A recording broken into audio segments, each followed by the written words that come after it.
అండి, welcome to మా interest మనప kitchen. ఇవాళ మనం రాజ్మా కర్రీ ఎలా చేయాలో చూద్దాము. ఇక్కడ నేను ఓవర్ నైట్ అంతా రాజ్మా గింజలు నానేసి పెట్టుకున్నాను. ఇప్పుడు మనం ఒక కుక్కర్ పెట్టుకొని దాంట్లోకి గింజలన్నీ వేసుకుందాము. తీసుకొని ఒక 1 విజిల్ రానిస్తే సరిపోతుంది. అలాగే ఇప్పుడు ఇందులో కొద్దిగా సాల్ట్ వేసుకుందాము. ఇప్పుడు కుక్కర్ మూత పెట్టేసుకున్న తర్వాత మనం ఒక 1 విజిల్ ఇస్తే సరిపోతుంది అండి. ఈలోగా మనం కర్రీకి కావాల్సింది చేసుకుందాము. ఇప్పుడు నేను ఒక కడాయి పెట్టుకున్నాను. అందులో 2 టేబుల్ స్పూన్లు ఆయిల్ వేసుకున్నాను. ఆయిల్ హీట్ ఎక్కిన తర్వాత 1 టేబుల్ స్పూన్ జీలకర్ర వేసుకోవాలి. ఆ తర్వాత సన్నగా కట్ చేసి పెట్టుకున్న ఆనియన్ ముక్కలు కూడా వేసుకోవాలి. కొద్దిగా పసుపు వేసుకోవాలి. అలాగే కొద్దిగా సాల్ట్ కూడా వేసుకుందాము. ఇప్పుడు కరివేపాకు వేసుకున్న తర్వాత సన్నగా కట్ చేసి పెట్టుకున్న మెంతం కూర కూడా వేసుకుందాము. ఇప్పుడు మెంతం కూరలో పచ్చివాసన పోయే వరకు కలుపుకోవాలి. ఇప్పుడు కొద్దిగా అల్లం వెల్లుల్లి పేస్ట్ వేసుకుందాము. తర్వాత ఇప్పుడు ఇది టమాటా క్యూరీ అండి. టమాటా మిక్సీ పట్టి పెట్టుకున్నాను. టమాటా గుజ్జు కూడా వేసుకోవాలి.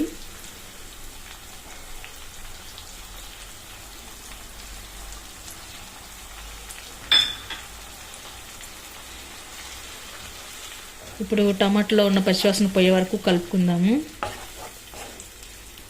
ఇప్పుడు మనం రెడ్ చిల్లీ పౌడర్ వేసుకుందాము.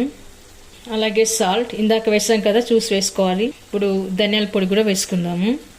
ఇవన్నీ వేసాక బాగా కలుపుకోవాలి. అలాగే ఇప్పుడు మనం దీంట్లో కొద్దిగా పెరుగు కూడా వేద్దాము. కర్డ్ వేయడం వల్ల కర్రీకి చాలా టేస్ట్ వస్తుంది, బాగుంటుంది. ఇప్పుడు మనం కొద్దిగా గరం మసాలా వేద్దాము. ఇది మీ ఇష్టం చేసుకోవచ్చు, లేకపోతే స్కిప్ చేయొచ్చు. అలాగే కొద్దిగా జీరా పౌడర్. ఓకే అండి, చూసారుగా రాజ్మా కూడా మంచిగా మెత్తగా ఉడికిపోయింది. ఇప్పుడు మనం ఈ రాజ్మాని దీంట్లో వేసుకుందాము.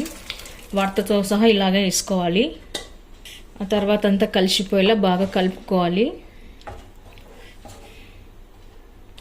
ఆ తర్వాత ఇప్పుడు ఒక 5 నిమిషాలు మూత పెట్టి ఉడికించుకుందాము. ఓకే అండి, చూసారుగా కర్రీ అయితే రెడీ అయిపోయింది. ఇప్పుడు కొత్తిమీర వేసి మనం గార్నిష్ చేసుకుందాము.